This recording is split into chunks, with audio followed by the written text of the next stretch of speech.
Hi everyone, welcome back to my channel. This is Prepping by Faith, and today I wanted to talk to you guys about some forgotten preps that I think a lot of us may have neglected to store up adequately. And these are all going to be dependent upon what you need, and also if there's somebody in your family that has certain ailments or something, they might need some of these things over others. My youngest daughter actually has an issue with nosebleeds. She gets those fairly often, at least once or twice a month. So for her, we live in a drier climate here in Colorado, so we keep a small humidifier in her room to kind of keep the air moist.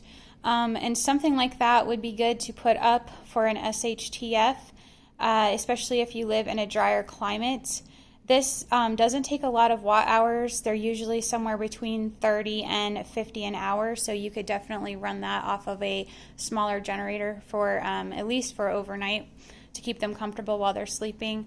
And then I also have this, I stock up on a lot of this. It's called Neilmed Nasogel for dry noses. And this just kind of, we put a little bit of this up each of her nostrils at night before she goes to bed and kind of keeps her nasal passages moistened.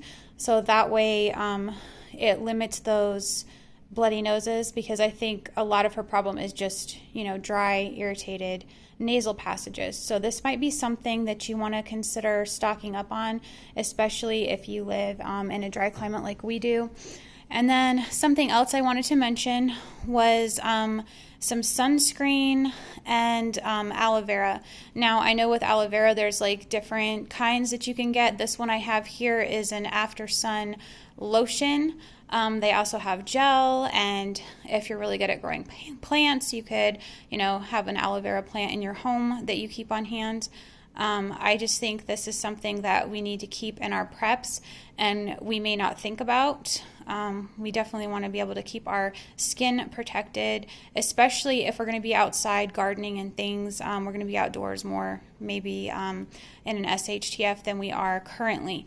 Something else I wanted to mention is this Soluble Fiber powder.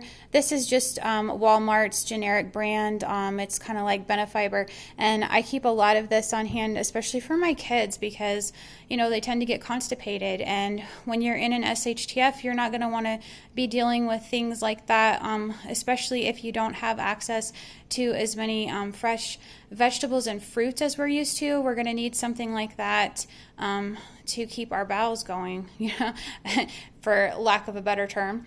And then something else I wanted to mention, here also with the dryness in my state, I am constantly needing eye drops, and some of us may have forgotten to stock a bunch of these ups in our preps. I definitely keep plenty of boxes of these. I'm actually having issues with that again now, so definitely stock a bunch of eye drops for yourself. And then something else I wanted to mention is this Salon Pass. We're probably going to have a lot of different aches and pains.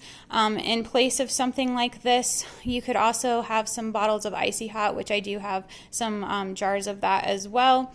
But just something to kind of relieve the pain in our muscles and, joints and stuff like that would be good, especially since in an SHTF we're going to be doing a lot more physical activity than we do currently.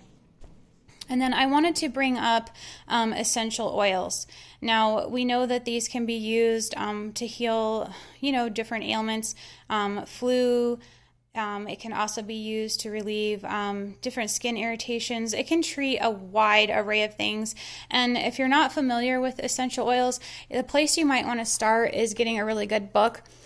This one is pretty good. It's called Essential Oils, Ancient Medicine, and it kind of goes over the history, how they can be used, the various ways they can be used, and all the different things that they are used to treat. And I just wanted to mention that you have to have some sort of a carrier oil if you're going to be applying them topically.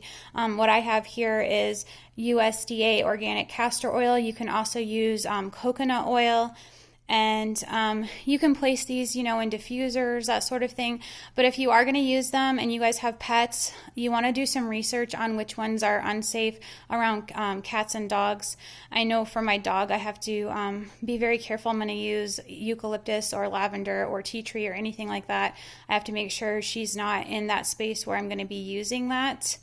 And you can also put these, in things like when we discussed the liquid detergent basically for your floors and your Swiffer, when we talked about putting the vinegar and the drops of dish soap and water mixture. If you don't like the smell of vinegar, which I think most of us probably don't, you could add a few drops of an essential oil to that. Just be careful whichever one it is that you're using if you have a pet. So these are just some things I wanted to bring to you guys' attention, things that we may have forgotten to stock up on for an SHTF situation, and that we should definitely have on hand. If you've learned something from this video, please like, share, and subscribe to my channel. God bless.